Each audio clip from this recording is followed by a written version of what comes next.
voilà bu fekkee amoo loo ci dolli ci wàllu économie bi. non budget bi kay nee naa la man li ma ci naxar rek malgré qu'on a des budgets malgré les Sénégalais sont prêts à cotiser. parce que y a aussi la classe politique et des économistes yi aligné wul ci logique gu état bi jàpp ni on s'endette trop tamit et que on investit moins. Est-ce que finalement le budget sera soutenable? Combien de dettes on a trouvé ici? Et maintenant l'Amérique qui est le plus puissant du monde maintenant qui fait la bombe qui va à 80 000 mètres sous la terre pour aller bombarder des sites nucléaires dafa am ay dettes. ok wala du dëgg. France bi sunu xaw ma la sunu nu ñu koy woowee sax sunu naataango wala sunu patron. mais moom sax dafa am ay dettes te man dette bi mu gën a neex mooy la sécurité sociale. jàng naa France pendant 10 ans la sécurité sociale est toujours en faillite. te sécurité sociale mooy faj nit ñi te t'empêche que ñëpp a ngi faju normal. donc moo tax les dettes de l'État on se demande si c'est des fantômes. parce que dañ lay wax ne état bi yoreel la sécurité sociale doit des milliards. mais boo demee hôpital da ngay faju normal. et ça dure depuis que depuis 70 bi ma nekk en médecine ba léegi on entend toujours parler de la dette de la sécurité sociale. ñun en Afrique aussi on a de la dette. Quel est le pays qui n'a pas de dette donc moo tax. dette moom defe naa ragalul tiitalul kenn. ok docteur on va essayer d'avancer ñu ñëw ci actualité boo xamante ni fan yi enflammé woon débat yi mu tukkee fële ca pencum ndaw réew mi muy assemblée nationale le député Guy Marius Sagna daa dee def moom bilan am à mi-parcours ci juróom-benn weer yi nga xamante ni doon na ko député lim fi def ak li nga xamante ni constaté na ko fi mu jur coow nag ci bi mu ne. ci laa bëgg dëkk ak yow parce que bëgg naa ci am sa xalaat nee na nous devons rompre avec des pratiques de notre âge non conformes à l'exigence de rationaliser les dépenses de notre État. Bravo. waaw nee na la distribution de sous-corps à l'Assemblée nationale aux députés par mon groupe parlementaire. Le montant de l'appui financier au groupe parlementaire par l'Assemblée nationale sans pièce justificative ni compte rendu fait aux membres de mon groupe parlementaire et à l'Assemblée nationale. La distribution aux députés de billets de pèlerinage à des lieux saints. La non-consultation des députés par l'Assemblée nationale et par mon groupe parlementaire sur des questions importantes dont la problématique de l'achat ou non de voitures aux députés n'est qu'une illustration. Les retards importants de l'Assemblée nationale et de sa commission comptabilité et contrôle dont je suis membre qui m'ont présenté ni rapport annuel 2024, ni rapport dernier trimestre de 2024, ni rapport du premier trimestre de 2025. bëri na yeneen yi nga xamante ni xëy na dinañ ci dikk. parce que même aujourd'hui sunu naataangoo bële ca chaîne nationale BRTS muy Migui Marème dalalaat na ko moom Guy Marius Sagna muy reveniraat sax parce que suukar koor gee gën a def coow quoi nee na jiiñul El Malick ni moom mooy joxe suukar koor mais groupe parlementaire bi lay waxal alors ay naataangoo député même groupe parlementaire bi génn weddi ne li mu wax bokkut ak ni mbir yi amee ba ñenn ñi jàpp ni sax dafa am agenda mu nekk coow loo xamante ni askan wi boobaak léegi ñu ngi ciy polémique yow bi nga déggee coow li ci biir assemblée nationale ci ay député yi nga xamante ne askan wi leen wóolu yónni leen.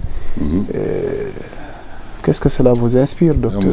fii recevoir nga ci fi benn député bien placé député son excellence xaw ma son honorable Sène lu ma ko waxoon. waaw dimbale ñu ba ngeen wax ñun nu ñu leen mën a utiliser parce que ñun ngeen fi nekkal da nga ko fàtte.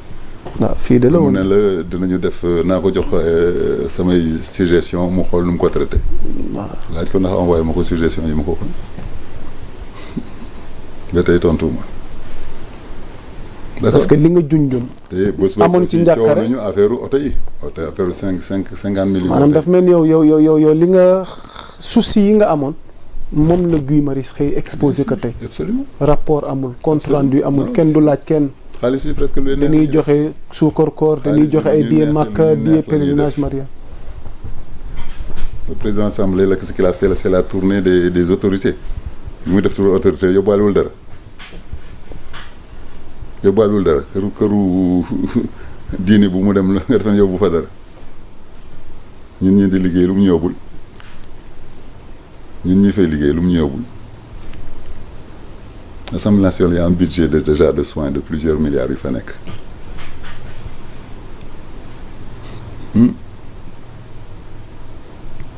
man temps yi bi fa far ba nekkee ma leen di faj ma nekk xaritam daf ma dindi mais ay milliards ñoo nekk foofu dans le budget de soins seulement kan la ko répartir léegi ak kan nu ñu koy répartir ak nu muy demee ci côté boobu rek mën naa la wax déjà côté xaalis boobu rek ñu muy dem affaire oto yi waxtaanoon nañ ci ñuy calculer way ni ñu daan jox ñëlee 900 000 de commission par mois yooyu bu ñu ko calculer c'est moom mooy correspondre avec 50 millions ça veut dire qu'ils sont en train de réutiliser les anciennes pratiques en les camouflant un peu en les maquillant un peu te loolu la far boo xoon xaalis dafa neex xaalis doo fekk xaalis nga ne mu ngi nii du ma ko laal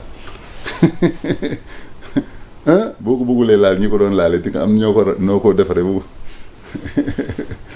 ba mu rafet comprendre la mais oto yi parce que ñoom dañuy ñëw budget parce que ñoom l'inconvénient qu'ils ont trouvé c'est que le budget a été décidé par leur prédécesseur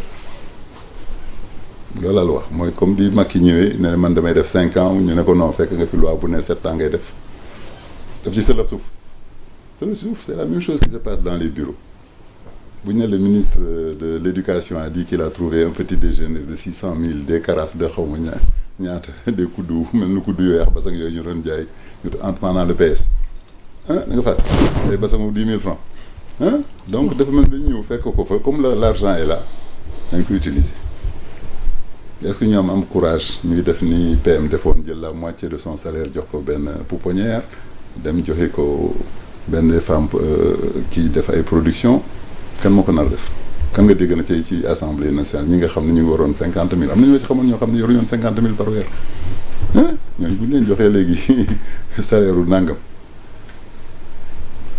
est-ce qu'ils vont consolider leur place politique avec cet argent-là est-ce qu'ils vont commencer à s'équiper man côté Ngor laa dëkk gis naa ay ñi masul dëkk Almadies yi commencé ñëw foofu di laaj ay location parmi les nouveaux députés ñu ngi commencé viser les Almadies d'accord donc pour te dire que ni ko far boo waxee rek il faut vraiment dire xaalis dafa neex loolu mooy l'appréciation mais sinon ku fekk xaalis fekk fa 100 millions ñu ne la ça c'est pour le gasoil du courtier xam nga courtier yi sax dañu am seen gasoil c'est le fonctionnement de l'Assemblée foofu la ñu war a déjà xool lu ñu mën a defaraat foofu sax au moins on dira que ñeneen ñi lañu kii mais ñooñu tamit ñoo leen yor bon non c'est quelque chose de vraiment qui me fait peur qui me dit est-ce qu'on aura le changement qu'on veut est-ce qu'on aura le jub-jubanti bi ñu bëgg même sans voler sans voler mu jubanti sax du question nga fekk kenn muy lekk 100 millions nga jàpp ko yóbbu ko prison parce que kële li mu koy def yëpp day légal El Malick bu ne la j'achète des voitures à 50 millions aujourd'hui mais si c'est signé que c'est pas volé c'est ça du question. mais il s'est bien expliqué man li ma lay wax ci ancien système bi la ko expliqué fekkoon na fa ñu daan jox 900 000 par mois ñu ciy jënd ñu ciy ut seen i oto. fekk na fa ñu daan doxee seen tànk. mais mën wuñ fi ay ministres yuy dawal vélo en Hollande. mais il faut rappeler aussi que El Malick Ndiaye moom récemment def na une publication par rapport ak réforme yi nga xamante ni def na ko à l'Assemblée. parce que jàpp na ni waaw def na les députés là doivent pas faire les réformes avant qu'on commence. def na set jubanti. indi 17 jubal waaw bâtiment en attendant de voir. dañu bloquer le foncier en attendant de voir. est-ce que l'Assemblée devait pas être bloquée en attendant. bu ñu ko bloqué woon ba xam ba sëgg bu baax li fa nekk. ñu soog a mën a dem. ci la bëgg dikk ak yow ci quelques axes aussi en tant que journaliste aussi c'est l'occasion aussi comme moom mooy kilifa gi ñu dénk assemblée am na loo xam ne wax na ko ci ay réformes ci set jubanti ak 17 jubal ma bëgg a tënk vite fait rek ndax nee na. mais kañ la koy def. waaw nee na waaw récemment la ko def de. yaa Moussa kañ la koy def. waaw depuis quand ils sont à l'assemblée. waaw xaalis bi fa nekkoon. Est-ce qu'ils ont attendu les réformes là avant de les appliquer tu vois ce que je veux dire. Man je pense que le gouvernement ni mu démarré woon benn on bloque le foncier on bloque les constructions le temps de voir qu'est-ce qui se passe. def naa loolu la ñu waroon def dans tous les services. quoi mais bu ñu ñëwee ne jël nañu assemblée on a l'assemblée on a trouvé un budget là-bas. 900 000 lañ doon joxe pour lii sukkaru koor nangam la woon billet màkk yi nangam la woon. te du billet màkk rek parce que bari fàttuñu suñu mbokk catholique yi aussi. ak pèlerinage bi tamit. pèlerinage aussi ça amoon na billet mais su billet màkk rek la ñuy wax apparemment. j'ai vu non guy boole na ci maanaam voilà bon inchallah amiin heureusement. billet pèlerinage yi moo xam marial moo xam. d'accord. mais yooyu yëpp nag dañ ko fa fekkoon di ko continuer def. et les autres ils le faisaient quoi pour un intérêt électoral wala pour un intérêt alors que là les paysans nee naa la koo ci joxoon tey 900 000 ou essence u député doomam day jàng mu faju mu ngi noonu donc defe naa daal remettre la balle au centre boobu. boobu la ñu rate. Il faut qu'on remette la balle au centre, qu'on dit qu'on a un nouveau gouvernement, qu'on a une nouvelle population qui a des exigences, qui compte sur eux pour les mettre en place. Ok. léegi ñu terminer ak moom Guy Marius Sagna ci fànn goo xam ne soxal na la en tant que un professionnel de la santé parce que Guy Marius nee na pas de salaire depuis décembre 2024 à l'hôpital régional de Ziguinchor. Tromperie sur les kits césariennes à l'hôpital régional de Ziguinchor. Le labo de l'hôpital régional de Ziguinchor ne fonctionne plus. Situation clinique grave à l'hôpital régional de Ziguinchor. moo di secteur goo xam ne yéen soxal na leen ci li Guy wax ni tey lu ci sa njàngat waaye au-delà de Ziguinchor lan mooy état tey sunu maanaam këruk pajukaay yi ci. pourquoi la même chose s'est pas passé dans l'hôpital de Saint-Louis. dañ leen fàtte dañ leen fatwa woon Ziguinchor la Casamance il y avait un fatwa les vols les avions n'y allaient plus le bateau n'y allait plus xam nga loolu bu jógee ci décision d'État le temps que ñu koy rétablir c'est un problème xam nga un budget bi ngay lekk tey mu ngi jógee 2023 wala 2024 donc si ça à ce moment-là il y avait une décision de l'ancien gouvernement qui disait que la Casamance est à, excusez-moi le terme, à bannir. Donc le yëpp day am ay répercussions. Donc il faut que le temps tous ces rouages-là se redémarrent ñoom ñu commencé mën a jotaat seen budget normal parce que li mu wax ci Ziguinchor est-ce que am na Saint-Louis est-ce que am na Kolda est-ce que am na feneen donc il faut pas oublier l'histoire récente des manifestations et de la lutte et ni ñu singali woon la Casamance. yaa ngi ko mën a wax xam nga sax dañ ko singaloo. d'accord. voilà donc mu ngi noonu donc si muy wax ni ça m'étonne pas si ça c'est pas la même chose qui est arrivé à l'hôpital de Saint-Louis fonctionne bien. l'hôpital de Dakar fonctionne bien donc il faut pas oublier que ni ñu singale woon Casamance ça peut être une conséquence qu'il faudra rétablir rapidement. À l'échelle nationale. En tant qu'un voilà au-delà de Ziguinchor tey. Au-delà de Ziguinchor les autres hôpitaux apparemment fonctionnent bien sauf le problème qu'on a c'est pendant les fêtes même on a vu qu'à Dakar l'hôpital militaire de Principal a subi les conséquences de la Tabaski et de la Pentecôte. Ok. Tu es au courant? Vous me l'apprenez. Tu es pas au courant qu'un jeune est mort là-bas à la suite d'un accident? yéen a ko bind yéen a ko bind de. Et ça on connaissait que quand même pendant les fêtes de Tabaski moom les directeurs marquent bien ne partez pas sans autorisation et tout le monde part. Et ñun dans le privé même c'est vraiment la période où on renvoie beaucoup de gens pour abandon de poste. ok. Tabaski bi renvoyé naa 2 personnes pour abandon de poste. yow mi. yàpp moo leen gënal am na yoo xam ne lekk yàpp moo leen gënal liggéey. ma leen ne bu leen dugg en médecine dem leen def secrétaire dem leen defi beneen liggéey. Vous avez renvoyé 2 de vos éléments pour abandon de poste. waaw. ci julli gi ñu génn. julli gi nii dañuy wax ne mais c'est chaque année. léegi yow nga déggee ci ne lekk yàppale ngënal. le gars c'est ce qu'il te dit. le gars c'est ce qu'il te dit nee na mosul tabaski à l'extérieur il faut qu'il aille tabaski chez lui. même su ko jaree mu perdre liggéey. bien sûr. et il me rappelle maintenant pour reprendre am na ko ma oowaatu démb sax ne ma baal ma ak dama erreur woon dama bëgg a jëlaat liggéey non c'est cinéma Sénégal je te jure. doo ko baal comme yi ma xam yëpp tamit jël téléphone ma dimbale ko c'est un soutien de famille. man ko benn jour bu leen lekk yàpp moo ko jaraloon di am salaire bu mu doon gérer famille am. non on voit des choses énormes des graves des gens bac plus 2 ans infirmier d'état. ñëw teg bagage am pointe génnaat clinique bi dem jëndi yëre ci guddi gi bi ma boobu moom ma gën a reeloo dem jëndi yëre ci guddi gi ñëwaat laxas yëre yi. jaaree noonu dem yoonam. dem yoonam.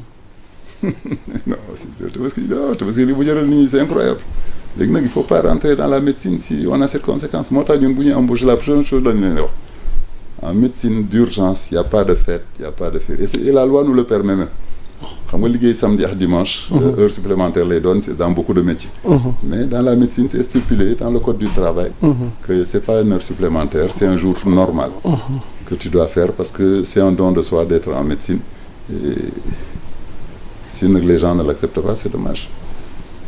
ok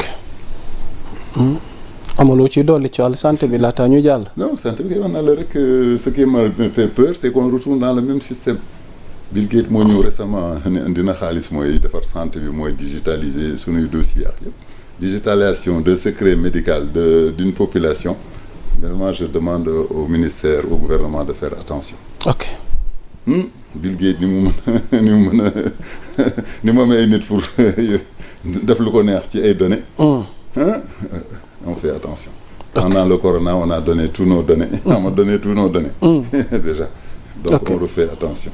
Qu'il fasse attention ku lay ñëw di la wax ne kaay ma defal la digitalisation de ta population. Fais attention. ok premièrement. Deuxièmement gis nañu yëpp nga ñëwaat les vaccins. C'est quelqu'un qui est venu qui a amené des vélos des motos des tout maa leen di vacciner. lan moo ko intéressé bu muy indi ay moto di vacciner Sénégalais te à côté de ça il y a un bus qui est tombé aujourd'hui tout de suite sur à Diamniadio. Quel est l'organisme international qui va prendre en charge ces gens-là? Quel est l'hélicoptère que les forces françaises ont là qui va se déplacer pour aller sauver ces gens-là? Donc on est en train de repartir dans le même système. Et on est en train d'accaparer notre santé dans les mains de gens qui cherchent quelque chose. Parce que n'oubliez, cette population-là sur laquelle on peut faire des études et des tests et des trucs, c'est des milliards. C'est des milliards. Docteur dogguma la mais pour terminer est-ce que mën nañ fexe ba am souveraineté ci wàllu paj mi. Déjà mënuñu defar sunu médicament sunu appareil bi on l'achète à l'étranger. Mënuñu am souveraineté mais on a une compétence quand même médicale qui est importante. bu ma ne dans les années 80 man Sénégalais maa nekk aux urgences recevoir une dame française ma adressé ko à gynécologie mu fekk fa benn togolais le lendemain ma dem seeti ko mu ne man yaa ma recevoir tu es Sénégalais ma ne ko waaw mu ne ma le gynécologue on dirait qu'il était étranger mais bi may anesthésié comme je voyais pas bien mais j'avais l'impression que c'était un noir ma dem laajte ma confirmé c'était un autre Africain. Cette dame-là, elle a été soignée un jour par un Sénégalais, un Togolais, dans les années 80 là alors. Donc pour te dire, les Sénégalais ont une compétence que, bon, moi, comme le football, c'est la même chose qu'on a presque dans la santé.